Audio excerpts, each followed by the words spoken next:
Hello everyone. आज हम बात करने वाले हैं प्लासेंटा की।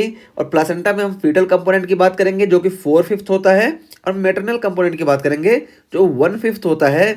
और इसमें हम बात करेंगे कि इनका फंक्शन क्या होता है और कैसे कैसे ये बनते हैं, पूरा हम डिटेल में बात करेंगे। तो इस थ्योरी को समझने से पहले हम इस डायग्राम को समझ लें ताकि हमें ये थ्योरी बिल्कुल आसानी से समझ में आ जाए। तो देखिए ये हमने बना रखा है, ये देखिए ये मायोमेट्रियम है, और मायोमेट्रियम के बाद ये देखिए अंदर एंडोमेट्रियम है। एंडोमेट्रियम पे ही इम्प्लांटेशन होता है, और इम्प्लांटेशन के बाद एंडोमेट्रियम को हम डेसिडुआ बोल देते हैं। तो ये एंडोमेट्रियम अब डेसिडुआ हो गई, और ये डेसिडुआ 3 तरह की होती हैं, 3 टाइप की। तो ये देखिए यहाँ पे इम्प्लांटेशन जब हुआ, इम्प्लांटेशन के बाद ये जिधर प्लासेंटा डेवलप होना है, यानी ये जो अंदर का पार्ट है, यानी ये देखिए ये एंडोमेट्रियम हो गई, ये मायोमेट्रियम, और इधर पेरीमेट्रियम। तो इधर वाला हिस्सा जो होता है इसको हम डेसिडुआ बेसिलिस बोलते हैं। और ये देखिए ये यूट्राइन कैविटी है। तो यूट्राइन कैविटी की तरफ जो डेसिडुआ होता है यानी एंडोमेट्रियम होती है, इसको हम बोलते हैं डेसिडुआ कैप्सुलरिस। तो कैविटी से कैप्सुलरिस हम याद रखेंगे। और बाकी जो रिमेनिंग पार्ट बचा है, ये देखिए ये सब, ये इसको हम बोलते हैं डेसिडुआ पेरिटैलिस। तो ये 3 तरह के डेसिडुआ होते हैं, पेरिटैलिस, कैप्सुलरिस और बेसिलरिस। तो ये 3 डेसिडुआ हमने देख लिया। और हमको मालूम है कि जब ब्लास्टोसिस्ट का फॉर्मेशन होता है तो इसमें इनर सेल मास का फॉर्मेशन होता है और आउटर सेल मास का फॉर्मेशन होता है। इनर सेल मास ये एम्ब्रियोब्लास्ट का फॉर्मेशन करता है, और ये आउटर सेल मास जो होता है ये ट्रोफोब्लास्ट का फॉर्मेशन करता है। और ये ट्रोफोब्लास्ट फिर साइटोट्रोफोब्लास्ट और सिंसिशियोट्रोफोब्लास्ट का फॉर्मेशन करता है। तो ये जो साइटोट्रोफोब्लास्ट और सिंसिशियोट्रोफोब्लास्ट का जो फॉर्मेशन हुआ, यही हेल्प करते हैं प्लासेंटा के डेवलपमेंट में, वो भी फीटल कंपोनेंट में। तो ये देखिए इसमें भी हम यहाँ पे देखें, ये देखिए कोरियन फ्रंडोसम है और ये कोरियन लीव है। तो कोरियन लीव और कोरियन फ्रंडोसम में क्या होता है कि ये दोनों, कोरियन लीव और कोरियन फ्रंडोसम, ये साइटोट्रोफोब्लास्ट के पार्ट हैं। साइटोट्रोफोब्लास्ट के 2 पार्ट हुए, फ्रंडोसम। तो फ्रंडोसम जो होता है ये डेसिडुआ बेसिलिस की तरफ होता है, और यही हेल्प करता है प्लासेंटा के फॉर्मेशन में। और कोरियन लीव ये डेसिडुआ कैप्सुलरिस की तरफ होता है, और ये प्लासेंटा के फॉर्मेशन में हेल्प नहीं करता है। ठीक है, तो यहाँ पे हमने ये देख लिया। उसके बाद फिर यहाँ पे आइए देख लेते हैं। तो ये देखिए कोरियोनिक विलस है, इसमें देखिए ये फीटल कंपोनेंट है, यानी फीटल ब्लड इसमें सर्कुलेट होता है, और ये साइटोट्रोफोब्लास्ट और सिंसिशियोट्रोफोब्लास्ट से मिलके बनते हैं। तो आइए हम यहाँ पे देखते हैं इसी को। तो उसको देखिए, इसी को हमने यहाँ पे जूम थोड़ा सा किया, और यहाँ पे भी वही किया गया है। तो पहले हम यहाँ पे देख लें। तो देखिए ये कोरियन विलस है, और कोरियन विलस में देखिए सबसे बाहर सिंसिशियोट्रोफोब्लास्ट, उसके अंदर साइटोट्रोफोब्लास्ट, फिर ये एक्स्ट्रा एम्ब्रियोनिक मेसोडर्म है, और ये फीटल सर्कुलेशन है। और इधर देखिए ये जो है स्पेस, जिसको आप इंटरविलस स्पेस बोलते हैं, इसमें मैटरनल ब्लड आता है, और ये मैटरनल ब्लड यहाँ होता है, और यहाँ से मैटरनल ब्लड से जो चीज़ें ट्रांसफ़र होनी होती हैं ये फीटल सर्कुलेशन में ट्रांसफ़र होता है। तो इसको, ये जो बीच की 4 लेयर बन रही है ना, syncytiotrophoblast, cytotrophoblast, extra embryonic mesoderm और endothelial cell of the capillaries of the fetal circulation, ये 4 जो बने इसी को हम बोलते हैं प्लासेंटल मेम्ब्रेन या प्लासेंटल बैरियर। तो ये चीज़ हो गई, और यही चीज़ यहाँ पे भी दिखाई गई है। तो ये देखिए ये फीटल सर्कुलेशन है जो कोरियोनिक विलस है, उसमें प्रेजेंट है फीटल सर्कुलेशन। और ये देखिए मैटरनल सर्कुलेशन है जो कि लेक्यूना के फॉर्म में है इंटरविलस स्पेस में।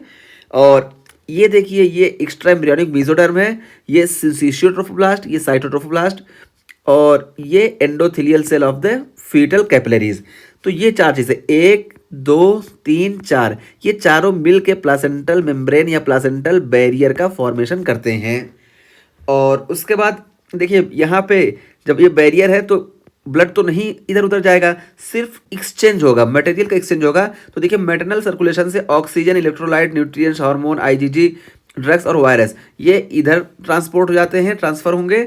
और फीटल सर्कुलेशन से देखिए कार्बन डाइऑक्साइड, वाटर, यूरिया और वेस्ट प्रोडक्ट और हार्मोन ये इधर से इधर चले जाएंगे। इसी को हम बोलते हैं एक्सचेंज। तो देखिए यहाँ पे एक्सचेंज हो रहा है, ब्लड एक्सचेंज नहीं हो रहा है, सिर्फ कंपोनेंट जो है वो एक्सचेंज हो रहे हैं, वो यहाँ पे दिखाया गया। और ये देखिए ये फीटस है, फीटस में देखिए ये अम्बेलिकल वेन, अम्बेलिकल वेन देखिए ये ऑक्सीजन रिच है, क्योंकि अम्बेलिकल वेन ये मैटरनल सर्कुलेशन से ऑक्सीजन को स्नैच करके ये फीटल सर्कुलेशन तक लाती है। और ये अम्बेलिकल आर्टरीज, देखिए अम्बेलिकल आर्टरीज 2 होती हैं नंबर में, और ये ऑक्सीजन इसमें बहुत कम होता है। क्यों? क्योंकि यहाँ से ये जो वेस्ट प्रोडक्ट होता है, जो डीऑक्सीजनेटेड ब्लड होता है फीटस से, इसको ये लेके जाती हैं प्लासेंटा तक, फिर प्लासेंटा से ये डिलीवर कर देती हैं मैटरनल सर्कुलेशन में। तो ये यहाँ पे बताया गया। तो देखिए ये कोरियन है और ये मैटरनल ब्लड के बारे में बता दिया गया। और उसके अलावा ये देखिए एंडोमेट्रियल सर्कुलेशन यानी मैटरनल सर्कुलेशन, ये एंडोमेट्रियल आर्टरी है तो आर्टरी में ऑक्सीजनेटेड ब्लड होगा, और एंडोमेट्रियल वेन तो ये ऑक्सीजनेटेड ब्लड होगा। और यहाँ पे देखिए लेकुना में ये सारी चीज़ें ड्रेन हो जाती हैं, फिर यहाँ से एक्सचेंज होता है, जो कि यहाँ पे दिखाया गया, हमने बात कर लिया। तो अब हम थियोरेटिकल पार्ट पे आते हैं और बात करते हैं। तो देखिए प्लासेंटा, इसका फॉर्मेशन 6 वीक में स्टार्ट होता है और 16 वीक में कंप्लीट हो जाता है। 6 वीक ऑफ प्रेगनेंसी यानी फर्टिलाइजेशन के बाद दूसरे हफ्ते में फॉर्मेशन स्टार्ट होगा और 16 वीक में ये कंप्लीट हो जाएगा।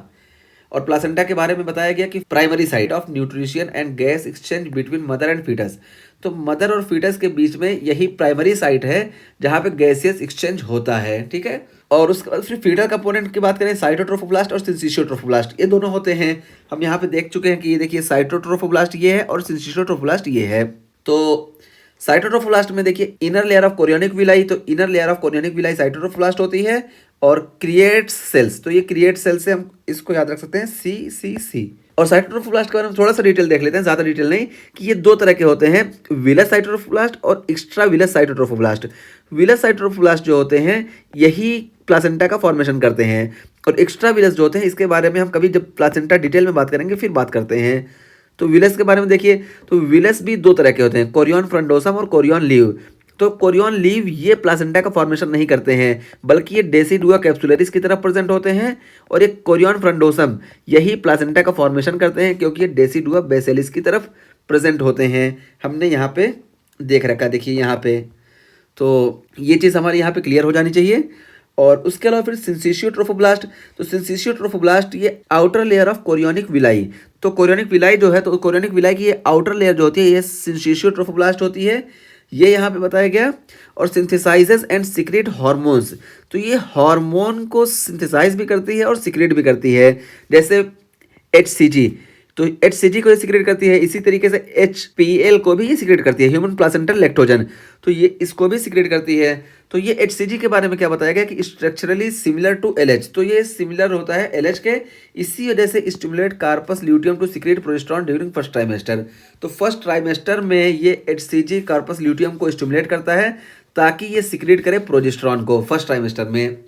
और उसके बाद इसमें सिंसिशियोट्रोफोब्लास्ट में क्या बताया गया कि lack of MHC class 1 expressions, तो MHC क्लास 1 इस पे नहीं होगा। तो जब MHC क्लास 1 नहीं होगा तो देखिए ये बिल्कुल मैटरनल ब्लड के टच में होता है सिंसिशियोट्रोफोब्लास्ट, तो इस वजह से ये फायदेमंद ये हुआ कि MHC क्लास 1 नहीं है, इसी वजह से decrease chance of attack by maternal immune system. तो मैटरनल इम्यून सिस्टम से इस पे अटैक का जो चांस होता है वो कम हो जाता है, क्योंकि MHC क्लास 1 इस पे प्रेजेंट नहीं है। तो ये हमारा फीटल कंपोनेंट कंप्लीट हुआ। और इसको देखिए सिंसिशियोट्रोफोब्लास्ट को लैंगहेंस सेल भी बोला जाता है या लैंगहेंस लेयर। और उसके बाद फिर मैटरनल कंपोनेंट की बात करें 1/5 होता है, और ये डेसिडुआ बेसिलिस से बनता है। तो देखिए डेसिडुआ के हम 3 बात कर चुके हैं कि डेसिडुआ बेसिलिस, कैप्सुलरिस और पेरिटाइलिस तीनों है, तीनों में बेसिलिस से बनता है, और ये ड्राइव्ड फ्रॉम एंडोमेट्रियम। तो डेसिडुआ बेसिलिस एंडोमेट्रियम से ही बनता है, जब प्रेग्नेंट फीमेल हो जाती है तो प्रेग्नेंट एंडोमेट्रियम को डेसिडुआ बोलते हैं। तो ये एंडोमेट्रियम से बना। और मैटरनल ब्लड इन लेक्यूने, तो मैटरनल ब्लड जो होता है ये लेक्यूने में होता है। तो यहाँ पे देखिए एंडोमेट्रियल आर्टरी आकर ड्रेन कर जाती हैं और एंडोमेट्रियल वेन यहीं से निकलती हैं, देखिए एंडोमेट्रियल वेन यहाँ से निकल रही है, तो इसी को हम लेक्यूने बोलते हैं। फिर यहाँ पे ये एक्सचेंज होता है, ये देखिए इधर फीटल सर्कुलेशन है, इधर मैटरनल सर्कुलेशन है, इधर मैटरनल कंपोनेंट प्रेजेंट है, इधर फीटल कंपोनेंट प्रेजेंट है।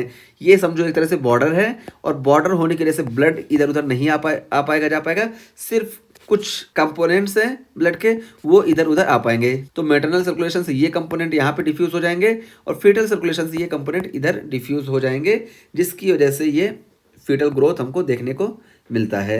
ठीक है, तो आज की इस वीडियो में हमने यही बात किया कि प्लासेंटा के मैटरनल और फीटल कंपोनेंट क्या है, और फीटल और मैटरनल कंपोनेंट के बीच का जो बॉर्डर है जिसको हम प्लासेंटल बैरियर या प्लासेंटल मेम्ब्रेन बोलते हैं, वो किससे बनता है, 4 स्ट्रक्चर से, और प्लासेंटा का फॉर्मेशन कब स्टार्ट होता है, कब कंप्लीट होता है, और फंक्शन में प्लासेंटा का हल्का सा देख लिया कि ये HCG और HPL को सीक्रेट करता है। और सिंसिशियोट्रोफोब्लास्ट जो कि आउटर लेयर होती है, इस पे मैटरनल इम्यून सिस्टम का अटैक क्यों नहीं होता है, क्योंकि इस पे MHC क्लास 1 प्रेजेंट नहीं होता है।